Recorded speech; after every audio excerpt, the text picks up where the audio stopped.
आप सबको हमारा नमस्कार। कुछ ऐसे तथ्य सामने आए हैं मध्य प्रदेश से जिसके आधार पर यह कहना पड़ रहा है कि शिवराज के जंगल राज में मध्य प्रदेश दलितों और आदिवासियों के लिए एक अपराध बन चुका है।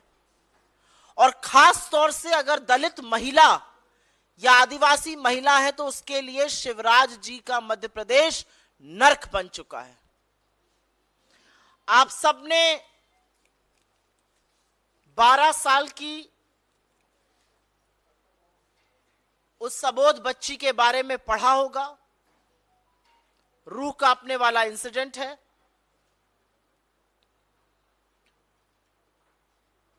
सरकार की कमी, पुलिस की निष्क्रियता के बारे में अभी हम चर्चा करेंगे, लेकिन मुझे लगता है कि सभ्य समाज में 12 साल की एक बच्ची खून से लथपथ महाकाल की नगरी में 8 किलोमीटर तक चलती रही और मदद मांग रही थी, न्याय नहीं मांग रही थी, अपने तन को ढकने के लिए वस्त्र मांग रही थी, और इस सभ्य समाज ने उसको एक कपड़ा नहीं दिया। तो ये सभ्य नहीं, ये सड़ चुके समाज की निशानी है, ये पुलिस की निष्क्रियता की निशानी है। क्योंकि अब जो तथ्य सामने आ रहे हैं वो पर दर परत पुलिस की निष्क्रियता की वजह से जो अपराध हुआ है उसको खोलते जा रहे हैं। जो चुप्पी शिवराज सरकार की है वो अब सब समझ में आने लगी है। अभी थोड़ी देर पहले इंदौर के एक अस्पताल में मध्य प्रदेश के प्रभारी महासचिव श्री रणदीप सिंह सुरजेवाला जी, इंदौर के हमारे विधायक, इंदौर के जिला कांग्रेस के अध्यक्ष और महिला कांग्रेस की नेत्रियां उस बच्ची से मिली। उसकी हालत गंभीर है। वो जबरदस्त शारीरिक और मानसिक यातना और पीड़ा से जूझ रही है। उसके गुप्तांग नष्ट हो चुके हैं। उसके ऑर्गन्स का रिकंस्ट्रक्शन करना पड़ रहा है। और अब समझ में आ रहा है कि पिछले 4-5 दिन से यह षड्यंत्रकारी और रहस्यमयी चुप्पी प्रदेश के मुख्यमंत्री शिवराज सिंह चौहान की क्यों है। क्योंकि तथ्य यह सामने आ रहा है कि वो 12 साल की बच्ची, सतना की रहने वाली एक दलित परिवार की बच्ची है, जिसको लीपा पोती करके यह बताया जा रहा था कि वो उत्तर प्रदेश की है, भिखारी है और विक्षिप्त दिमाग की है। वो सतना की रहने वाली है, दलित परिवार की बच्ची है। सतना स्कूल गई थी, घर नहीं लौटी। उसके परिवारजनों ने सतना की पुलिस में जाकर एफआईआर करने की कोशिश की, और यहां से पुलिस की लापरवाही और पुलिस के अपराधी होने का स्वांग शुरू होता है। सतना के पुलिस स्टेशन में बोल दिया गया कि आप यहां से जाइए, खुद ढूंढिए, हम एफआईआर दर्ज अभी नहीं करेंगे।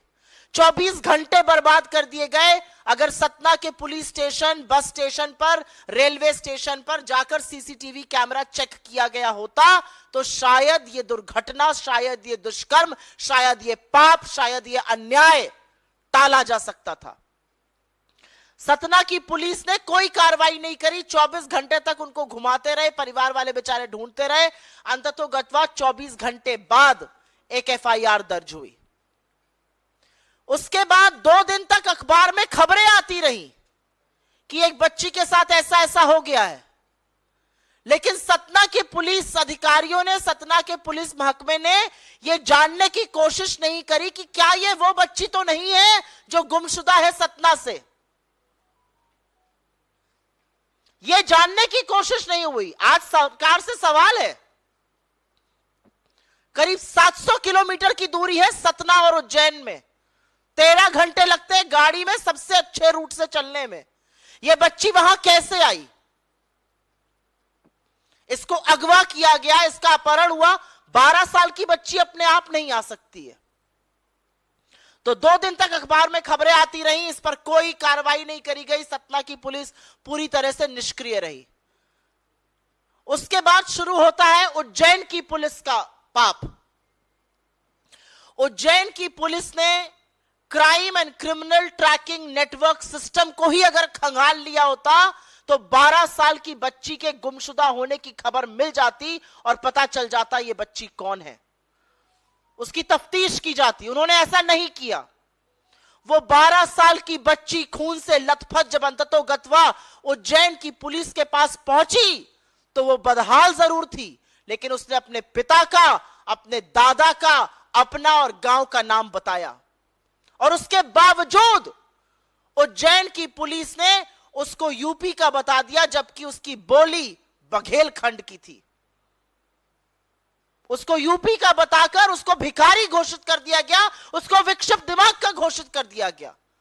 वो बच्ची जो 8 किलोमीटर पैदल चल के न्याय की गुहार लगाती रही, जिसने अपना नाम सही बताया, इस हालत में पिता का नाम बताया, दादा का नाम बताया, उसको दिमागी रूप से विक्षिप्त और भिखारी घोषित कर दिया गया। जबकि उस बच्ची ने स्कूल यूनिफॉर्म पहनी हुई थी।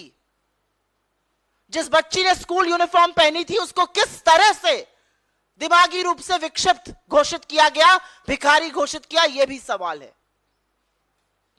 अगर आप एफआईआर पढ़िए तो बेकार की बातें उसमें लिखी। उसके पिता और दादा का नाम एक करके छाप दिया गया है। यह कह दिया गया है वो मंदिर के पास घूमकर खाना मांग रही थी, बल्कि सच्चाई है कि जब वो पहुंची उसी दिन उसके साथ दुष्कर्म हो गया था। तो सवाल यह है कि शिवराज सिंह चौहान, नरोत्तम मिश्रा, वहां के गृह मंत्री चुप क्यों हैं? इतने दिन बाद भी, 5 दिन बीत गए, आज भी उस बच्ची की टोह लेने भाजपा का एक नेता नहीं गया है। एक बहुत बड़े नेता हैं जिनका काम अब हाथ जोड़ के वोट मांगना थोड़ा ही है, हेलीकॉप्टर से रैली एड्रेस करना है। कैलाश विजयवर्गीय जी इस अस्पताल से 1 किलोमीटर की दूरी पर रहते हैं,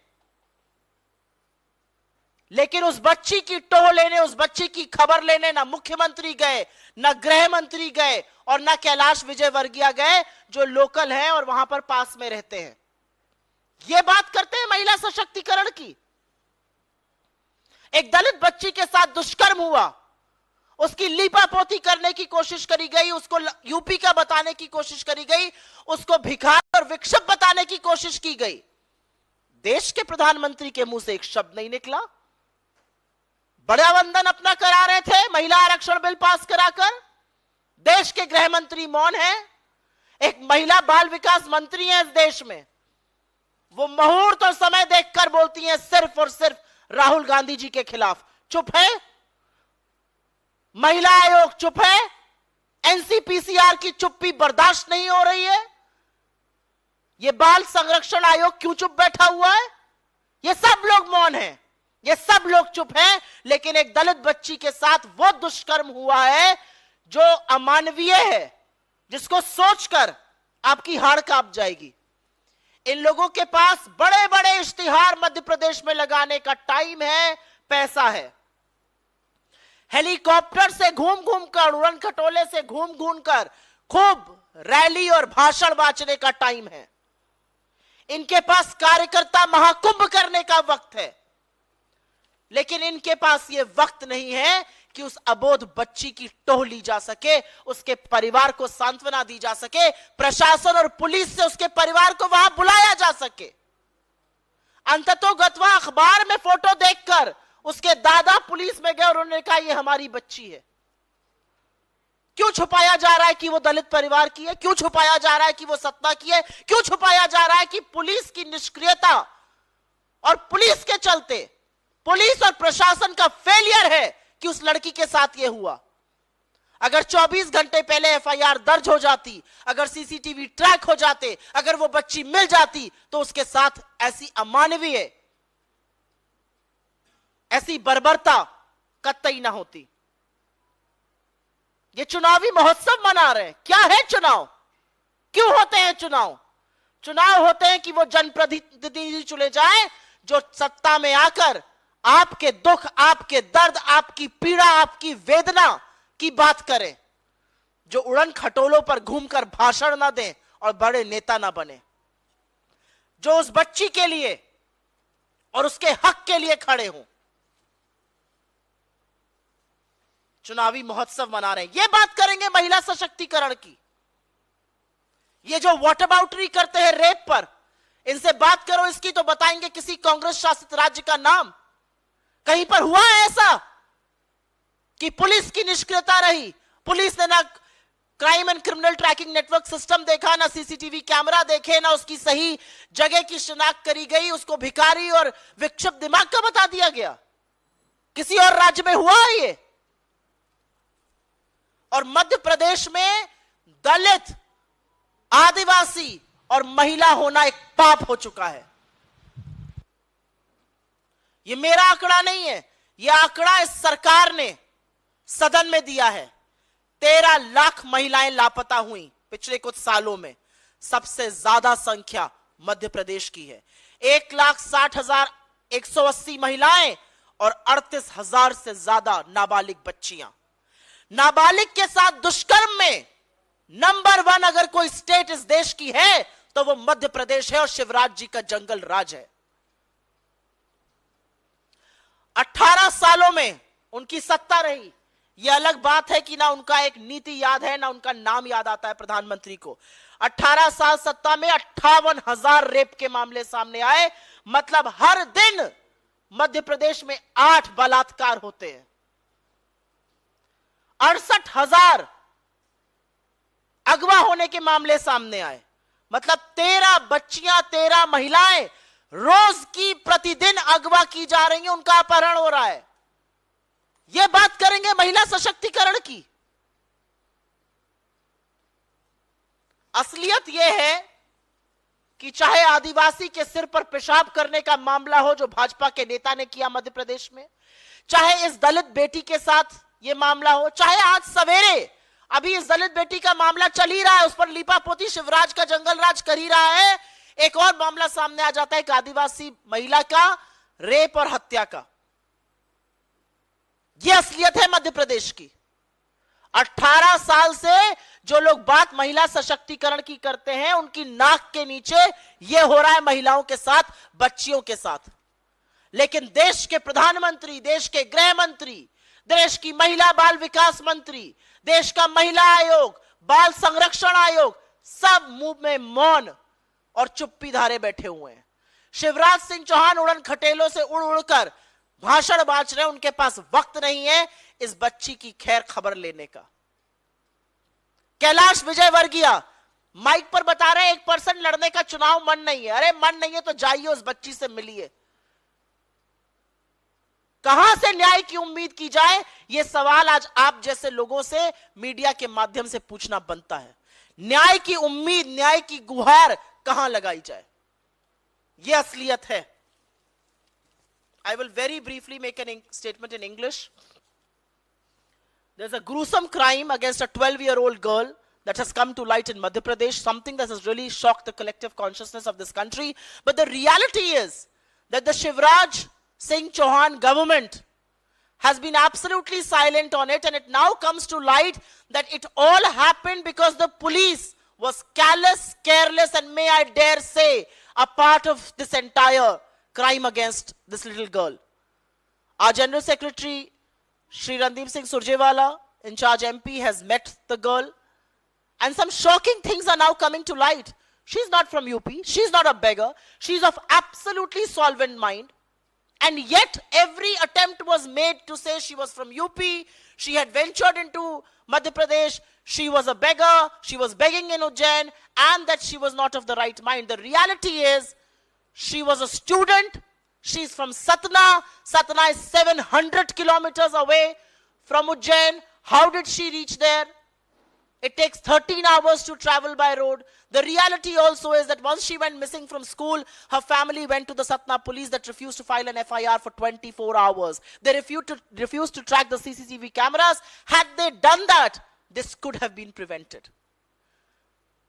Had the Ujjain police tracked the crime and criminal tracking network system, they would have found out about a girl missing from Satna being found in Ujjain. The reality is this little girl, after being raped brutally and smeared with blood, she walked for 8 kilometers asking for help, and people did not help her. When she finally reached the police, she told them her name, she told them their father's name, she told them her grandfather's name. She was wearing a school uniform, and even then, she was declared that she was begging and she was of an insolvent mind. What is the police's role in this? Why is the chief minister quiet? What is the home minister of Madhya Pradesh doing? Kailash Vijayvargiya stays 1 kilometer away from the hospital in which she's admitted. Why can they not go and find out? This is the absolute jungle raj, the absolute breakdown and collapse of law and order as far as Dalits, tribals, women in Madhya Pradesh is concerned. The chief minister has the time to travel on helicopters and campaign. He has the time for advertisements. He has the time to do a Karyakarta Mahakumbh. But as far as women in MP is concerned, it's a travesty, it's a tragedy to be a woman in that state. The Prime Minister, conspicuously quiet like always. The Home Minister never talks on women. In fact, gives political patronage to people like Brij Bhushan Singh who do crime against women. The Women and Child Development Minister, we all know, only opens her mouth while she's speaking against Rahul Gandhi. What about the NCW? What about the NCPCR? When are they going to speak up? So these are very, very basic questions that one must raise, because Madhya Pradesh has become the hotbed for crime against women and especially minor girls. It's number 1 in the country as far as crime against minor girls is concerned. In the last 18 years, 58,000 rapes means 8 rapes a day. 68,000 women abducted means 13 women abducted a day. 13 lakh women have gone missing in this country is the data that was given by the government in parliament. Maximum number from MP, over 1,60,000 women, over 38,000 minor girls. That's the record of Madhya Pradesh. That's the record of the BJP. The reality is that the chief minister, the home minister have completely failed women in Madhya Pradesh, and particularly if you're from the Dalit and the tribal community. And the only reason that Shivraj Singh Chauhan is conspicuously quiet and silent is because this girl comes from a Dalit community. And which is why no outrage, which is why the police looked the other way as a gruesome crime happened here. This could have been avoided, this could have been averted. आपके सवालों का स्वागत है, suo motu पर please पहले। आप मध्य प्रदेश का मामला उठा रही है और बीजेपी के प्रवक्ता शहजाद पूनावाला और तमाम नेता कह रहे हैं कि राजस्थान में क्राइम अगेंस्ट वुमेन बहुत ज्यादा है। वहां तो इस चुनाव में क्या ये रहेगा कि आप उनके, जहां उनकी सरकार है वहां आप सवाल उठाएं, जहां आपकी सरकार है वहां वो सवाल उठाएं और महिलाएं परेशान होती रहें? बंगाल का भी जिक्र कर दिया है कि राजस्थान हो, बंगाल हो, हर जगह इस तरीके की घटनाएं हो रही हैं जहां पर विपक्ष की सरकार है। तो राजनीति तो जम के चल रही है लेकिन घटनाएं रुक नहीं रही हैं।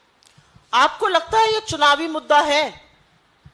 मुझे लगता है एक सभ्य समाज का मुद्दा है। मुझे 2 रत्ती का फर्क नहीं पड़ता चुनाव हो या ना हो। मुझे समाज से भी शिकायत है। मुझे उन लोगों से शिकायत है जिसको उसने 8 किलोमीटर के दायरे में देखा, जिन लोगों ने, और मदद नहीं की, उसको एक वस्त्र नहीं दिया उसका बदन ढकने के लिए। मुझे उन लोगों से भी शिकायत है। यह सिर्फ चुनावी मुद्दा नहीं है। और 13 रेप वर्सेस मेरा रेप की राजनीति बंद कर दीजिए। मुझे बस एक बात का जवाब दीजिए, आप राजस्थान में रेप खंगोलिए, आप बंगाल में देखिए, आप बिहार में देखिए, आप यूपी में देखिए, आप मध्य प्रदेश में देखिए, कहीं पर भी अगर महिला के खिलाफ अत्याचार होता है वो गलत है, वो दुष्कर्म है, वो पाप है। लेकिन पुलिस और प्रशासन क्या करता है? सारी बात आकर इस पर टिक जाती है। अगर मणिपुर में होता है ऐसा तो पुलिस और प्रशासन संलग्न पता चलता है। अगर मध्य प्रदेश में ऐसा हुआ तो उसकी दलित आइडेंटिटी छुपाई जाती है, उसको भिखारी और दिमागी रूप से विक्षिप्त बता दिया जाता है। किसी और राज्य में ऐसा हुआ है? किसी और राज्य में 24 घंटे लगते हैं एफआईआर होने में? नाबालिग की सुप्रीम कोर्ट का ऑर्डर है, नाबालिग के गुमशुदा होने की एफआईआर त्वरित होनी चाहिए। कौन इन बातों के लिए जवाब दे? आप बिल्कुल बोलिए। हमारे राज्यों में रेप होता है, बिल्कुल उसके खिलाफ बोलिए। सभ्य समाज में आधी आबादी के खिलाफ हो रहे दुष्कर्म पर हम सबको एक स्वर में उसके खिलाफ बात करनी चाहिए। लेकिन ये 13 रेप वर्सेस मेरा रेप की राजनीति नहीं है। ये निष्क्रियता जहां पर पुलिस और प्रशासन की होती है और जिसके चलते ये मामले बढ़ते हैं, उसकी राजनीति है। आप ले आइए मामले कहीं के। क्या उन मामलों में उस महिला के दलित होने को छुपाया जाता है? क्या उन मामलों में एक स्टूडेंट को, एक विद्यार्थी को, स्कूल यूनिफॉर्म पहनी हुई एक विद्यार्थी को यह छुपाया जाता है कि वो विद्यार्थी है? उसको भिखारी घोषित कर दिया जाता है क्योंकि आपके राज्य में चुनाव है, सतना की लड़की को आप उत्तर प्रदेश का बता देते हैं? क्योंकि आपके राज्य में चुनाव है, आप अच्छे खासी 12 साल की लड़की को विक्षिप्त बना देते मेंटली। ये किसी और राज्य में होता है? किस तरह की बातें हैं ये? कौन सी राजनीति का मुद्दा है? शर्म आनी चाहिए। ये रेप वर्सेस रेप की राजनीति। मैं इस पर प्रेस कॉन्फ्रेंस ना करती अगर पुलिस और प्रशासन की ये खामियां, ये निष्क्रियता ना पता चलती। और ये बात मैं अपनी पार्टी की ओर से इस मंच से पूरे दम्भ से कह सकती हूं। मुझे जो कहना था मैंने कह दिया, और मैंने दो टूक होकर कहा है। कहीं पर भी होता है महिला के खिलाफ गलत है, लेकिन कार्रवाई क्या होती है? असलियत यह है कि राजस्थान का कन्विक्शन रेट 48% है, देश का औसतन कन्विक्शन रेट 26% है। बलात्कार के मामलों में, महिला छेड़छाड़ के मामले में राजस्थान का कन्विक्शन रेट 46% है, देश का एवरेज 28% है। तो मैं यहां पर तेरा रेप वर्सेस मेरा रेप की राजनीति नहीं कर रही हूं। मैं सिर्फ यह कह रही हूं कि कहीं पर अगर पुलिस और प्रशासन ढीला पड़ता है तो पूछा जाएगा। जहां पर सालों लग जाते थे वहां पर कन्विक्शन होने में राजस्थान ने महज 6 महीने के अंदर कन्विक्शन कर दिया। कौन इस बात का जवाब देगा कि जघन्य अपराधी पाए जाता है वो एबीवीपी के वर्कर्स पाए जाते हैं?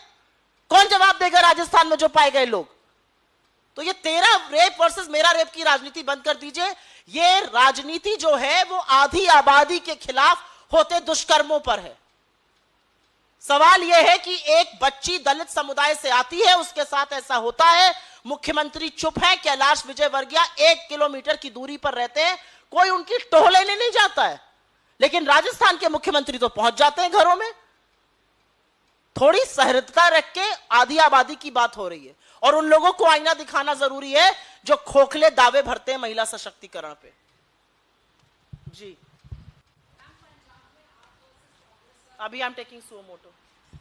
सुप्रिया, क्योंकि मामला इसी से जुड़ा हुआ है, महिला सुरक्षा और बेटियों की बात हो रही है। आज तक ने पूरा एक ऑपरेशन किया है बेटी बाजार, राजस्थान के सवाई माधोपुर से लेके नीमच मध्य प्रदेश में, जहां पे अभिभावक से लेके चाचा भाई भतीजा सब बेटियों को बेचने के लिए तैयार है। और ये जिस्म फरोशी का पूरा धंधा चल रहा है। उसको लेकर आप लोग क्या, कांग्रेस का क्या रुख है? दोनों अलग अलग गांव से ये पूरा एक्सपोज है। मैंने उन दोनों राज्यों की वो रिपोर्ट देखी, और आजादी के 76 साल बाद एक बाजार में बेटियां नीलाम हो रही हैं, इससे ज्यादा शर्म की दूसरी क्या बात होगी? और उसमें अभिभावक हैं, उसमें परिवार के सदस्य हैं। ये जिस्म फरोशी का धंधा है। ये क्यों हो रहा है? ये इसलिए हो रहा है क्योंकि आधी आबादी को कमतर माना जाता है, लड़कियों को आज भी कमोडिटी माना जाता है, और लगता है कि शायद आर्थिक समस्याओं से जूझने का यह एक तरीका है। आपका एक्सपोजे हुआ है, मुझे पूरा विश्वास है, और मेरी अपील है, और मुझे पता है कि राजस्थान की सरकार इसको देख रही है, इस मामले की छानबीन करा रही है और इसकी कार्रवाई करेगी। मैं आशा करती हूं कि मध्य प्रदेश की सरकार भी ऐसा कुछ करे। I saw the report that you mentioned, and I think as a woman and as an Indian who's celebrating 76 years of independence, to see the show which is called Beti Bazaar hangs my head in shame. And to know that these are guardians, these are members of the family involved in selling girls, and mostly selling them in fresh trade. What does it prove? It proves that large parts of this country still feel that women are second-class citizens, that women can be traded as a commodity.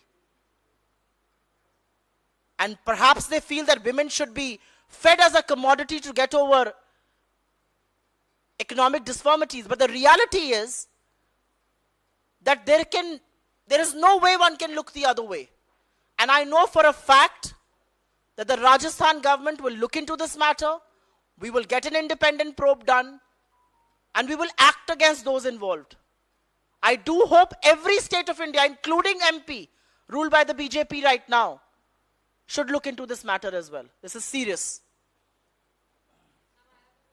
जी, इस पे ma'am महिलाओं पर है, क्योंकि मीनाक्षी लेखी ने आज press conference किया था, पश्चिम बंगाल और राजस्थान की घटना का जिक्र किया, और प्रियंका गांधी वाड्रा जो कि यूपी की जनरल सेक्रेटरी थी पहले, उन पर कहा है कि जो लड़की हूँ लड़ सकती हूँ की बात करती हैं, क्या वो राजस्थान जाएंगी, वो वहाँ क्यों नहीं जा रही? मुझे लगता है मैंने इसका बहुत विस्तृत और लंबा जवाब दिया है। मुझे नहीं लगता कि एक महिला होने के नाते मैं बलात्कार जैसे मुद्दे पर तू मैं में पढ़ना चाहती हूं, लेकिन कौन कहां जाएगा से ज्यादा बढ़कर शायद ये सुनिश्चित करना होना चाहिए कि न्याय हो रहा है कि नहीं, अपराधियों को सजा मिल रही है कि नहीं, चीफ मिनिस्टर संज्ञान ले रहे हैं कि नहीं, चीफ मिनिस्टर उड़न खटोले में घूम रहे हैं, लड़की अस्पताल में पड़ी हुई है कि नहीं। या